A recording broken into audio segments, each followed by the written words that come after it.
आखिरकार सेकुलरिज्म है क्या, क्या इंडिया एक सेकुलर कंट्री है, और डिफरेंट मॉडल्स ऑफ सेकुलरिज्म कौन कौन से हैं। देखो, वैसे जो सेकुलरिज्म है वो काफी कंटेस्टेड कंसेप्ट है। डिफरेंट एक्सपर्ट्स के द्वारा डिफरेंट डेफिनेशन दी जाती है सेकुलरिज्म की। वेस्टर्न कंट्रीज कहती है कि हमारा जो सेकुलरिज्म का मॉडल है वो सही है, इंडिया का सेकुलरिज्म का मॉडल अलग है। लेकिन कुछ ऐसी बेसिक बातें हैं सेकुलरिज्म में, सबसे पहले हम उन बेसिक बातों को डिस्कस कर लेते हैं। विभिन्न कम्युनिटीज के बीच में सिर्फ इसलिए उनके बीच में डिस्क्रिमिनेशन नहीं हो सकता कि वो कम्युनिटीज अलग अलग रिलीजन से बिलोंग करती हैं, यानी धर्म के नाम पे, रिलीजन के नाम पे नो डिस्क्रिमिनेशन। ये सबसे मूलभूत बात है सेकुलरिज्म के मॉडल की। क्योंकि जब ये फीलिंग आ जाती है, मान लीजिए किसी पर्सन को ये फीलिंग आ जाती है कि मेरा धर्म, मेरा रिलीजन ए बी रिलीजन से अच्छा है, तो दो पर्संस के बीच में डिफरेंस आ जाता है। बाद में वो डिफरेंस बढ़ के दो कम्युनिटीज के बीच में आ जाता है, विचारों का डिफरेंस आ जाता है, टकराव होता है, डिस्क्रिमिनेशन होता है।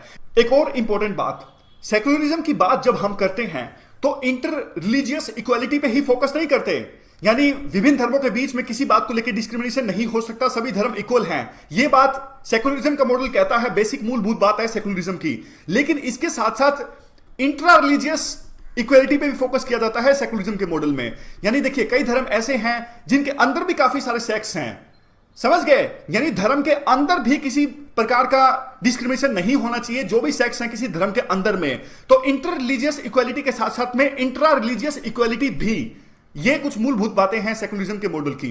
वैसे तो देखो, पढ़े लिखे लोग भी अनसेकुलर हो सकते हैं, पढ़े लिखे लोग भी सांप्रदायिकता का रास्ता अपना सकते हैं, लेकिन आमतौर पर यही कहा जाता है जहां एजुकेशन है वहां पे इनलाइटमेंट है और वहां पे सेकुलरिज्म है, समझ गए। लेकिन सिर्फ एजुकेशन से काम नहीं चलेगा, सिर्फ एजुकेशन से काम नहीं चलेगा, सिर्फ सोसाइटी अगर सेकुलर होगी तो काम नहीं चलेगा। स्टेट की भी काफी जिम्मेदारियां बनती हैं, स्टेट को भी सेकुलर होना काफी आवश्यक है। स्टेट सेकुलर कब होगा? देखो, दो बेसिक चीजें हैं, उन दो चीजों को स्टेट को अवॉइड करना होगा। बाद में तो अलग अलग मॉडल्स आते हैं, लेकिन अगर ये दो बातों को कोई कंट्री फॉलो करेगा तो वो कंट्री सेकुलर नहीं रहेगा।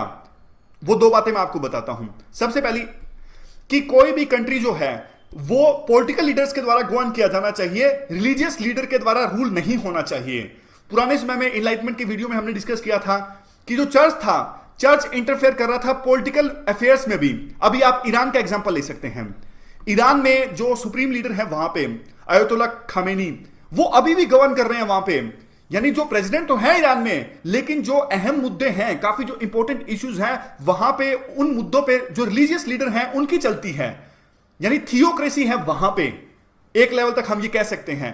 तो वो कंट्री, ईरान को आप सेकुलर नहीं कह सकते। और दूसरा एग्जांपल ये है, कोई भी स्टेट जो है उसका किसी पर्टिकुलर स्पेसिफिक धर्म को सपोर्ट नहीं होना चाहिए। बांग्लादेश का जो ऑफिशियल जो रिलीजन है, स्टेट रिलीजन है, वो इस्लाम है, और पाकिस्तान में भी ऐसा ही है। तो पाकिस्तान या बांग्लादेश जो कंट्रीज हैं वो सेकुलर नहीं है। अगर वो सेकुलर होते तो किसी एक धर्म को वो स्टेट का रिलीजन नहीं बनाते। जबकि इंडिया सेकुलर कंट्री है, इंडिया के संविधान में साफ साफ लिखा गया है किसी एक धर्म को जो स्टेट है वो प्रायोरिटी नहीं दे सकता, गवर्नमेंट प्रायोरिटी नहीं दे सकती। यह संविधान में साफ तौर पे लिखा गया है। तो इंडिया सेकुलर कंट्री है, लेकिन जो हमारे पड़ोसी देश हैं पाकिस्तान और बांग्लादेश, ये सेकुलर कंट्री नहीं है, क्योंकि एक विशेष धर्म को ये सपोर्ट कर रहे हैं। अब देखो, दो मॉडल्स हैं मेनली सेकुलरिज्म के। पहले हम डिस्कस करते हैं वेस्टर्न मॉडल है क्या। वेस्टर्न मॉडल जो सेकुलरिज्म का पहला मॉडल है वो कहता है complete separation between the religion and the politics. समझ गए, यानी कुछ लेना देना है ही नहीं स्टेट और रिलीजन का। स्टेट अपना काम करेगा और रिलीजन उसमें इंटरफेयर नहीं करेगा, रिलीजन अपना काम करेगा, स्टेट उसके अंदर में इंटरफेयर नहीं करेगा। रिलीजन यानी वहां पे प्राइवेट मैटर है। अगर रिलीजन के अंदर में कुछ भी गलत होता है तो स्टेट इंटरफेयर नहीं करेगा। अगर किसी को प्रीस्ट बनने से रोका जाता है, धर्म के अंदर में किसी के साथ में गलत व्यवहार होता है, जैसे एग्जाम्पल के तौर पर आप अपने इंडिया का एग्जाम्पल ले सकते हैं। मुंबई में जो दरगाह थी वहां पे महिलाओं को जाने से रोका जा रहा था। अगर यह चीज वहां पे होती वेस्टर्न कंट्रीज में, जो खास करके फ्रांस के दूसरे जो मॉडल्स हैं, वहां पे स्टेट कुछ इंटरफेयर नहीं करता उस चीज पे, क्योंकि स्टेट कहता है ये आपका प्राइवेट मैटर है और आपका ये प्राइवेट इंस्टीट्यूशन है, जो रिलीजियस इंस्टीट्यूशन है, वहां पे अगर किसी को रोका जाता है आपके धर्म के हिसाब से तो हम इस आपके धर्म के बीच में इंटरफेयर नहीं करेंगे। ये उनका मॉडल है। लेकिन इंडिया में ऐसा नहीं होता। वेस्टर्न कंट्रीज के अंदर में जो इंडिविजुअल यूनिट्स हैं उनको तवज्जो दी जाती है, ग्रुप राइट्स हैं उनको तवज्जो नहीं दी जाती। जबकि हमारे देश में उल्टा है। हमने डिस्कस किया सुबह ही, हमने आज सुबह और कल भी डिस्कस किया था जो ट्रिपल तलाक, इंस्टेंट ट्रिपल तलाक को बैन किया गया है। वहां पे देखो इंडिविजुअल यूनिट्स को कम फोकस किया जाता है, ग्रुप राइट्स को ज्यादा फोकस किया जाता है इंडिया के अंदर में, जबकि वेस्टर्न कंट्रीज में एक इंडिविजुअल के राइट्स को ज्यादा फोकस किया जाता है, जबकि ग्रुप राइट्स पे उतना ज्यादा फोकस नहीं किया जाता। अब देखो शुरुआत में जब हमने एक बेसिक मूलभूत बात डिस्कस करी थी सेकुलरिज्म की, कि डिफरेंट कम्युनिटीज के बीच में सिर्फ इसलिए भेदभाव नहीं किया जा सकता कि उनका अलग अलग रिलीजन है, तो क्या वेस्टर्निज्म का मॉडल इस बात पे स्टिक ठहरता है? बिल्कुल स्टिक ठहरता है। क्यों? क्योंकि देखो जब स्टेट किसी धर्म को रिकॉग्नाइज ही नहीं कर रहा, स्टेट कहता है कि हम कुछ इंटरफेयर करेंगे ही नहीं, तो वो तो बात छोड़ ही दीजिए कि स्टेट किसी एक धर्म को तवज्जो देगा, दूसरे स्टेट को तवज्जो नहीं देगा, वो तो मानने से इंकार कर रहा है कि हम तो मानते ही नहीं कोई धर्म जैसी कोई चीज है, हम इंटरफेयर नहीं करते तुम्हारे बीच में, आप आपका काम करो, हम हमारा काम करते हैं। अब वेस्टर्न मॉडल के आधार पे ही तुर्की के एक शासक थे 1918 के आसपास, जब फर्स्ट वर्ल्ड वॉर हुआ था, ओटोमन एम्पायर को डिसएम्पावर किया गया था। आपको याद होगा उस समय जो कमल पाशा थे वो सत्ता में आए थे तुर्की के अंदर में, बाद में उन्होंने अपना नाम चेंज कर लिया था। उनका सेकुलरिज्म का जो मॉडल है वो तो एक स्टेप आगे चला गया। उन्होंने तो इवन जो रिलीजियस सिंबल्स हैं उनको भी पब्लिकली शो करने पे बैन लगा दिया, यानी कोई भी टोपी के साथ बाहर नहीं निकल सकता, स्टेट कार्रवाई करेगा, जो भी आपके रिलीजियस सिंबल जैसी चीजें हैं आप घर छोड़ के आइए, बाहर कोई भी रिलीजियस चीज आप लेके ही मत आइए, यानी बाहर जब कोई बंदा आएगा उसे रिकॉग्नाइज नहीं किया जा सकता धर्म के आधार पर, कोई भी ऐसा रिलीजियस सिंबल वो नहीं यूज करेगा पब्लिक लाइफ के अंदर में। तो एक स्टेप आगे चल गई ये। इनका नाम था कमल अटातुर्क, पहले कमल पाशा था लेकिन बाद में इन्होंने अपना नाम चेंज कर लिया था। अब आता है इंडिया का सेकुलरिज्म मॉडल क्या है। देखो वेस्टर्न कंट्रीज में तो कंप्लीट सेपरेशन है स्टेट का और रिलीजन का, लेकिन इंडिया में कंप्लीट सेपरेशन नहीं है। इंडिया में प्रिंसिपल डिस्टेंस का है कंसेप्ट, यानी समय पड़ने पे स्टेट रिलीजन के अंदर में इंटरवीन कर सकता है। एग्जांपल्स के साथ हम डिस्कस करेंगे कैसे। अब देखो नेहरू ने कहा था, जब नेहरू हमारे प्रधानमंत्री थे तो उन्होंने सेकुलरिज्म के आइडियाज को शेप किया, क्योंकि जब संविधान बना था तो संविधान में सेकुलर नाम नहीं था। 1976 में जब इंदिरा गांधी की सरकार थी, 42nd अमेंडमेंट में प्रियम्बल में सेकुलरिज्म का वर्ड ऐड किया गया था। देखो सेकुलरिज्म का वर्ड पहले नहीं था, इसका मतलब ये नहीं कि हम पहले सेकुलर नहीं थे, हमेशा हम सेकुलर रहे हैं, लेकिन साफ साफ जो वर्ड है वो सेकुलरिज्म का वो ऐड किया गया था प्रियम्बल के अंदर में 1976 के अंदर में 42nd अमेंडमेंट में। तो नेहरू के आइडिया से शेप हुआ हमारा सेकुलरिज्म का मॉडल आजादी के तुरंत बाद।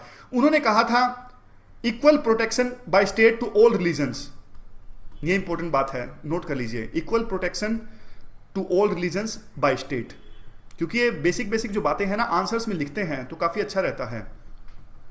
अब देखो ये प्रिंसिपल डिस्टेंस का मॉडल है। हमारे संविधान में इतनी सारी बातें लिखी गई हैं, आर्टिकल नंबर 25 यानी 25 से लेकर 28, बाद में माइनॉरिटी के लिए राइट्स हैं, यानी संविधान में साफ तौर पे लिखा गया है माइनॉरिटीज के साथ में अगर कोई अत्याचार होता है तो स्टेट इंटरवीन करेगा। समझ गए? धर्म के नाम पे, ग्रुप राइट्स के नाम पे बहुत सारे राइट्स दिए हुए हैं हमारे देश के अंदर में, लेकिन वेस्टर्न कंट्रीज में ऐसा नहीं है। वो कहते हैं कि ग्रुप राइट्स नाम की कोई चीज ही नहीं है, धर्म के नाम पे कोई चीज है ही नहीं, और हमारा देश कहता है जब आवश्यकता पड़ेगी तो स्टेट इंटरवीन करेगा माइनॉरिटी राइट्स के लिए।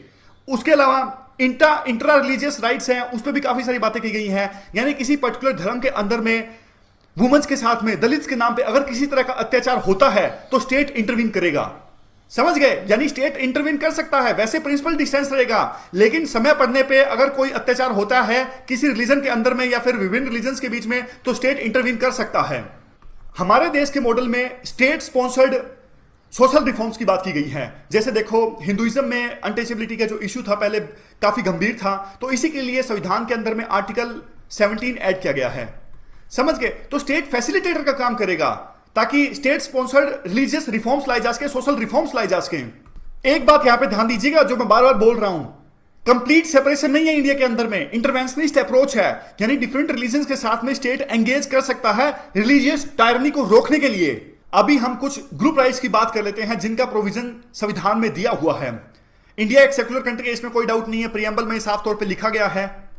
तो यह भी साफ तौर पे लिखा गया है कि स्टेट जो है किसी धर्म के लोगों पे अगर वो अपने धर्म को प्रीच करते हैं तो उनके ऊपर में टैक्स नहीं लगाया जा सकता। जैसे दिल्ली सल्तनत के दौरान में जजिया लगाया जाता था, लेकिन अभी स्टेट किसी भी धर्म के लोगों पे सिर्फ इसलिए टैक्स नहीं लगा सकता कि वो किसी पर्टिकुलर या स्पेसिफिक धर्म से बिलोंग करते हैं और वो अपने धर्म को प्रीच कर रहे हैं। समझ गए? सुप्रीम कोर्ट में केस आया था कि अगर इंडिया एक सेकुलर कंट्री है, इक्वल प्रोटेक्शन दी गई है सभी रिलीजन्स को, सभी धर्म इंडिया के लिए बराबर है स्टेट के लिए संविधान के हिसाब से, फिर हज जाने वाले लोगों को सब्सिडी क्यों दी जाती है? तो सुप्रीम कोर्ट ने इस बात पे अपना वर्डिक्ट देते हुए बोला कि यह सेकुलरिज्म के मॉडल का उल्लंघन नहीं है। सेकुलरिज्म के मॉडल का उल्लंघन तब होता जब किसी टैक्स का एक मेजर जो पार्ट है वो किसी पर्टिकुलर धर्म के लिए एलोकेटेड होता। जो हज के लिए सब्सिडी दी जाती है वो सब्सटेंशियल पार्ट नहीं है, वो नाम मात्र का पार्ट है। इसका मतलब यह नहीं है कि हज के लिए सब्सिडी दी जा रही है कि इंडिया एक पर्टिकुलर धर्म को फेवर कर रहा है। ऐसे कुछ और चीजें हैं, अलग अलग धर्मों में और भी काफी सारी ऐसी चीजें हैं जहां इंडिया सब्सिडी देता है, लेकिन यह सेकुलरिज्म के मॉडल का उल्लंघन नहीं है। इसके अलावा जो स्टेट एडेड स्कूल्स हैं, यानी स्टेट गवर्नमेंट के जो स्कूल्स हैं, वहां पे रिलीजियस इंस्ट्रक्शंस नहीं दी जा सकती। इवन रिलीजियस इंस्ट्रक्शंस तो दूसरे स्कूलों में भी कंडीशंस के साथ में दी जा सकती है। समझ गए? कंडीशंस क्या है? जब मान लीजिए देखियो क्रिश्चियन से रिलेटेड कई जो स्कूल्स हैं वहां पे अगर रिलीजियस इंस्ट्रक्शंस दी जाती हैं तो इसका मतलब यह है कि वो जो स्टूडेंट्स हैं उनको ऊपर में उन रिलीजियस इंस्ट्रक्शंस को इन्फोर्स नहीं कर सकते, इंपोज नहीं कर सकते। यह साफ तौर पे है, प्रोविजन है हमारे देश के कॉन्स्टिट्यूशन का। साफ तौर पे हमारे कॉन्स्टिट्यूशन में राइट है, right to religion, article number 25, यानी freedom to profess, preach, practice, propagate. तो ये देखो, लेकिन कुछ कंडीशंस के साथ में है ये राइट। अब कुछ कंडीशंस कैसी हैं कि आपको अपने रिलीजन को प्रोपगेट करने का अधिकार है, लेकिन इसका मतलब ये नहीं कि आप जो है रिलीजन कन्वर्ट करवा दोगे दूसरों का, यानी ये राइट एब्सोल्यूट नहीं है। इसके अलावा और काफी सारे राइट्स हैं जो ग्रुप राइट्स दिए गए हैं हमारे संविधान के हिसाब से, जैसे कि कोई भी ग्रुप अपने इंस्टीट्यूशंस को मेंटेन कर सकता है रिलीजियस पर्पसेस के लिए, चैरिटेबल पर्पसेस के लिए, मूवेबल और इमूवेबल प्रॉपर्टी को एक्वायर कर सकता है और उस प्रॉपर्टी को अपने हिसाब से एडमिनिस्टर भी कर सकता है। तो ये कुछ ग्रुप राइट्स हैं जो हमने डिस्कस किए। उसके बाद में एक इंपॉर्टेंट कंसेप्ट आता है, गांधी जी का क्या आइडियाज थे, क्या ओपिनियन था उनका सेकुलरिज्म के नाम पे। देखो, गांधी जी का वही मॉडल है, वेस्टर्न कंट्रीज के बिल्कुल अपोजिट मॉडल है जो इंडिया का मॉडल है। गांधी जी का मानना था कि हमारे सोसाइटी के अंदर में जो धर्म है वो पूरी तरह से एम्बेडेड है सोसाइटी के अंदर में, यानी बिल्कुल सेपरेशन तो हो ही नहीं सकता, ये ऑलमोस्ट इम्पॉसिबल है। और उनका जो तर्क था वो धर्म से उनका मतलब एथिक्स से था, मोरल वैल्यू से था। उनका मानना मेनली ये था कि सभी धर्मों के अंदर में एथिक्स हैं, सभी धर्मों के अंदर में मोरल वैल्यूज हैं, तो पॉलिटिक्स के अंदर में भी धर्म होना चाहिए। अगर पॉलिटिक्स के अंदर में धर्म नहीं होगा तो इसका मतलब है पॉलिटिक्स के अंदर में एथिक्स नहीं होंगे, पॉलिटिक्स के अंदर में मोरल वैल्यूज नहीं होंगे, तो एक ये डिजास्टर आ जाएगा इससे। तो गांधी जी का मॉडल ये था कि पॉलिटिक्स के अंदर में धर्म होना चाहिए, लेकिन आज दूसरे हिसाब से धर्म का यूज हो रहा है पॉलिटिक्स के अंदर में। धर्म के नाम पे वोट मांगे जा रहे हैं, धर्म के नाम पे सोसाइटी को डिवाइड किया जा रहा है, जो गांधी जी के मॉडल के से ठीक विपरीत है। अब क्वेश्चन ये उठता है, क्या इंडिया एक सेकुलर कंट्री है? 200% इंडिया एक सेकुलर कंट्री है। हमारे संविधान में साफ तौर पे लिखा गया है, कोई पॉलिटिकल लीडर, कोई एक पर्टिकुलर पर्सन अगर कहता है कि ये देश कुछ ही लोगों के लिए है, वो तो बात गलत है। स्टेट, हमारा संविधान कभी इसी बात को नहीं मानता। हमारा संविधान साफ तौर पे कहता है कि जो ये देश है वो सभी धर्मों के लिए है। समझ गए? ये लाइन आपको फॉलो करनी है हमेशा आंसर्स के अंदर में। बहुत सारे इसके एग्जांपल्स भी हैं। देखो, लैंग्वेज के नाम पे आजादी के बाद में अलग अलग स्टेट्स की मांग हुई थी। जब धर्म के नाम पे अलग से स्टेट की मांग हुई थी, पंजाब के अंदर में सिखों के लिए अलग से स्टेट होना चाहिए, गवर्नमेंट ने पूरी तरह से नकार दिया इस बात को। गवर्नमेंट ने कहा नहीं, हम सेकुलर कंट्री हैं, किसी एक धर्म को अलग से स्टेट नहीं दिया जा सकता। लेकिन बाद में अलग से स्टेट बनाया गया पंजाब, लेकिन वो पंजाबी लैंग्वेज के नाम पे बनाया गया, सिख धर्म के नाम पे नहीं बनाया गया था। इसके अलावा और भी काफी सारे एग्जाम्पल्स हैं। हमारे देश में रिजर्वेशन दिया गया है कुछ सेक्शंस को, लेकिन रिलीजन के नाम पे, धर्म के नाम पे किसी को भी रिजर्वेशन नहीं दिया गया है। इवन महाराष्ट्र में कोशिश की गई थी और दिया गया था रिजर्वेशन सरकार के द्वारा धर्म के नाम पे, लेकिन कोर्ट ने उसे रिजेक्ट कर दिया। यानी धर्म के नाम पे ना रिजर्वेशन, धर्म के नाम पे ना अलग से स्टेट। तो स्टेट साफ तौर पे ये रिकॉग्नाइज करता है कि धर्म के नाम पे हम किसी से भी कुछ गलत डिस्क्रिमिनेशन नहीं करेंगे। अब कई बार ये भी क्वेश्चन पूछ लिया जाता है कि जब ग्रुप राइट्स की बात की गई है उसमें सिर्फ माइनॉरिटी राइट्स की बात की गई है, मेजॉरिटी राइट्स की बात नहीं की गई है। तो देखो, ये कुछ क्वेश्चंस हैं, मतलब आप नेगेटिव में भी लिख सकते हो, हम तो एनालिसिस कर रहे हैं ना। तो इस प्रकार से क्वेश्चन आता है कि क्या हम सेकुलरिज्म का मॉडल हैं, तो हम पहले पॉजिटिव पॉइंट लिखेंगे, फिर हम कुछ क्रिटिसाइज भी करेंगे। इस प्रकार से सिर्फ माइनॉरिटी राइट्स की बात की गई है, मेजॉरिटी राइट्स की बात नहीं की गई है। लेकिन इस पे एक आर्ग्यूमेंट ये दिया जा सकता है जो कुछ लोग देते हैं कि देखो, किसी भी कंट्री के अंदर में मेजॉरिटी लोगों को उतना बड़ा खतरा नहीं होता जितना खतरा माइनॉरिटी लोगों को होता है। तो अगर संविधान में माइनॉरिटी के राइट्स को रिकॉग्नाइज किया जाता है तो इसमें कुछ भी गलत नहीं है। तो ये आर्ग्यूमेंट दिया जाता है, तो आप अपने हिसाब से इस आर्ग्यूमेंट को यूज कर सकते हो अपने आंसर्स के अंदर में। एक आर्ग्यूमेंट ये दिया जाता है कि इंडिया इंटरवेंशनिस्ट है, यानी धर्म के अंदर में इंटरफेयर कर सकता है, इसलिए इंडिया सेकुलर कंट्री नहीं है। तो इसके खिलाफ में आर्ग्यूमेंट ये आता है कि देखो इंडिया का जो मॉडल है उसमें प्रिंसिपल डिस्टेंस है, प्रिंसिपल डिफरेंस है, और इंडिया सिर्फ एक स्टेट जो है यहां पे एक फैसिलिटेटर का काम करता है ताकि इंटर रिलीजियस और इंटर रिलीजियस दोनों तरह के रिफॉर्म्स ला सके सोसाइटी के अंदर में। ये हमारा मॉडल है सेकुलरिज्म का, और हम एक सेकुलर कंट्री हैं। तो इस डिस्कशन में बस इतना ही। अगली वीडियो हम डिस्कस करेंगे थोड़ी देर में, या फिर जब भी टाइम मिलता है अभी। Thank you.